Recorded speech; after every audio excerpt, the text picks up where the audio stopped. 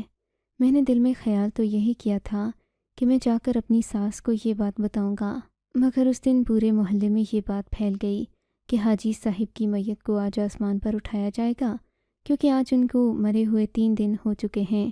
یہ بات بڑی عجیب و غریب سی تھی۔ یہ تو بہت ہی کفریہ کلمات تھے جو کہ ادا کیے جا رہے تھے۔ مجھے اس بات نے دکھی کر دیا تھا کہ لوگ اتنے توہم پرست ہو گئے ہیں، مگر میرے بس میں کچھ نہیں تھا۔ میں نے سوچا کہ اب اپنی ساس سے بات کرنے کا کوئی فائدہ نہیں ہے، آج تیسری رات بھی گزرنے دو، اس کے بعد جا کر اپنی ساس سے کہوں گا کہ وہ یہ غیر شرعی کام نہ کریں اور اس سے باز آ جائیں۔ مگر اس رات ایک عجیب واقعہ ہوا جو کسی گمان میں بھی نہیں تھا۔ گاؤں کے لوگ تاک لگائے بیٹھے تھے کہ کسی طرح دیکھیں کہ میت کیسے اوپر اٹھتی ہے، آسمان سے کون سا فرشتہ آتا ہے جو اس میت کو اوپر اٹھا کر لے جائے گا۔ یہاں تک کہ لوگوں نے انتظار کرتے کرتے رات کے 2 بجا دیے تھے۔ رات کا وقت گزر چکا تھا، صبح ہونے میں کچھ ہی وقت باقی تھا۔ لوگوں کا شوق زور پکڑتا جا رہا تھا، کیونکہ لوگ دیکھنا چاہتے تھے کہ حاجی صاحب کی میت کے ساتھ کیا ہوگا۔ لیکن اسی وقت ہماری آنکھوں کے سامنے ایک زوردار دھماکہ ہوا۔ یہ دھماکہ اتنا پرزور تھا کہ سب کی چیخیں آسمان تک گئی تھیں۔ سب لوگ اس اچانک حادثے کے لیے تیار نہ تھے، مگر یہ دھماکہ چھت کے عین قریب ہوا تھا۔ اس دھماکے نے سبھی کو پریشان کر کے رکھ دیا تھا۔ آواز اتنی زوردار تھی کہ گاؤں کے آخری کونے تک بھی گئی ہوگی۔ سب لوگ حیران و پریشان تھے کہ یہ کیا ہوا۔ ہر طرف افراتفری مچ گئی تھی، لوگ ادھر ادھر بھاگنے دوڑنے لگے تھے۔ سب نے اپنے اپنے گھروں کی راہ لی تھی۔ لوگوں پر ایک خوف و ہراس طاری ہو گیا تھا۔ لوگ کہنے لگے کہ حاجی صاحب کی قبر کے ساتھ تو بہت عجیب معاملہ ہو گیا، کیونکہ اس سے پہلے آج تک ایسی کوئی چیز ہمیں دیکھنے کو نہیں ملی۔ لیکن حاجی صاحب نے جو کہا تھا وہ پورا بھی ہو گیا۔ یہ خبر تو صبح ہوتے ہی گاؤں میں پھیل گئی تھی کہ حاجی صاحب کی میت اب ان کی چھت پر نہیں ہے، بلکہ وہ آسمان پر اٹھا لی گئی ہے۔ میں تو اس خرافات پر یقین نہیں رکھتا تھا، لیکن ہاں یہ ضرور تھا کہ اب حاجی صاحب کی چھت پر وہ قبر نہیں تھی۔ ان کے گھر کی چھت خالی ہو چکی تھی اور حاجی صاحب کی بیگم بھی مطمئن تھیں۔ کہنے لگیں اللہ نے میرے شوہر کی سن لی۔ میں ان کی طرف دیکھتا تو مجھے حیرت ہوتی۔ اب تو مجھے اپنی ساس پر بھی شک ہونے لگا تھا۔ 2 ہی دن گزرے تھے، میرا شک یقین میں بدل گیا۔ ہم لوگ صبح صبح اپنی ساس کے گھر گئے۔ میری بیوی اپنی ماں سے ملنا چاہتی تھی، تبھی ایک بڑے سے تالے نے دروازے پر ہمارا استقبال کیا۔ گھر کا دروازہ بند ہو چکا تھا، اس پر تالا لگ چکا تھا۔ میری بیوی کے بہن بھائی اور اس کی والدہ یہاں سے جا چکے تھے۔ میں نے اسے حیرت سے دیکھا اور پوچھا کہ یہ لوگ تمہیں بتائے بغیر کہاں گئے؟ اس نے بھی لا علمی کا اظہار کیا۔ کہنے لگی یہ بات تو مجھے بھی نہیں معلوم کہ کیا ہوا، یہ لوگ کہاں چلے گئے اچانک۔ میں نے کہا ہمیں گاڑی والوں سے پتہ کرنا چاہیے۔ لاری اڈے پر پہنچ کر ہمیں اس گاڑی کا پتہ چل گیا جس نے حاجی صاحب کے خاندان کو صبح گاؤں سے اٹھایا تھا۔ یہ لوگ ایک دن کے لیے تو کہیں نہیں گئے تھے، اپنا سارا سامان وغیرہ بند کر کے گھر کی بجلی تک کاٹ کر گئے تھے تاکہ کہیں بجلی کا بل نہ آ جائے۔ اس بات نے مجھے بہت حیران بھی کیا تھا کہ آخر انہیں اپنی بیٹی کو تو اس چاہیے تھا، مگر ہم بھی صبح ہی گئے تھے۔ ہمیں وہ گاڑی مل گئی جس پر حاجی صاحب کا خاندان جا رہا تھا۔ میں نے اپنی بیوی کو منع کر دیا کہ ان پر ظاہر نہ ہونے دینا کہ ہم ان کا پیچھا کر رہے ہیں، بہتر ہے کہ ہم چھپ چھپ کر ہی ان کے ساتھ چلیں۔ میری بیوی نے مجھ سے وجہ پوچھی تو میں نے کہا کہ اگر وہ تم پر اعتبار کرتے ہوتے تو تمہیں اپنے فیصلے سے آگاہ کرتے، ضرور وہ تم سے کچھ چھپا رہے ہیں، اسی لیے تو انہوں نے یہ سب کچھ کیا ہے تاکہ وہ تمہیں اپنے آپ سے دور رکھ سکیں۔ میری بیوی افسردہ ہوئی، مگر اسے میری بات کی سمجھ آ گئی تھی۔ ہم لوگوں نے حاجی نسیم کی بیوہ اور بچوں کا پیچھا کیا تو وہ لوگ ایک بڑے سے بنگلے میں داخل ہوئے تھے۔ یہ بنگلہ نیا تھا اور ایک ایسے شہر میں تھا جو ہمارے گاؤں سے بہت دور تھا۔ ہم ایسا سوچ بھی نہیں سکتے تھے کہ زندگی میں اتنے دوغلے لوگ بھی ملیں گے۔ حاجی صاحب کو شرمندہ کرنا تو بنتا تھا، ہم نے انہیں وہاں جا لیا۔ نہ ہی وہ اس دنیا سے گئے تھے، وہ تو بس ایک ڈرامہ تھا جو اپنی بینک سے ڈکیتی کو چھپانے کے لیے کیا تھا۔ بینک سے ڈکیتی بھی اپنی بیٹی کی شادی کے دن کی تاکہ کسی کو ان پر شک نہ ہو۔ لوگ اتنے بھی دوغلے ہوتے ہیں، میں نے کبھی سوچا نہیں تھا۔ میری بیوی رونے لگی، بولی کہ ابا ایسے نکلیں گے، مجھے نہ پتا تھا۔ میں نے اپنی بیوی کو چپ کروایا، اسے تسلی دی، خدا کا شکر ادا کیا کہ وہ ایسی نہیں۔ ہم لوگ گاؤں آئے تو ہم نے کسی کو اس بارے میں کچھ نہیں بتایا، کیونکہ بلا شبہ انسان کو دوسرے انسان کے عیبوں پر پردہ ڈالنا چاہیے۔ آپ کو اگر یہ کہانی اچھی لگی ہے تو اس ویڈیو کو لائک کیجیے، اور اس طرح کی مزید کہانیاں سننے کے لیے ہمارے چینل کو ضرور سبسکرائب کیجیے۔ کہانی سننے کا شکریہ۔ آپ سے ملاقات ہوگی اگلی ویڈیو میں، تب تک کے لیے اللہ حافظ۔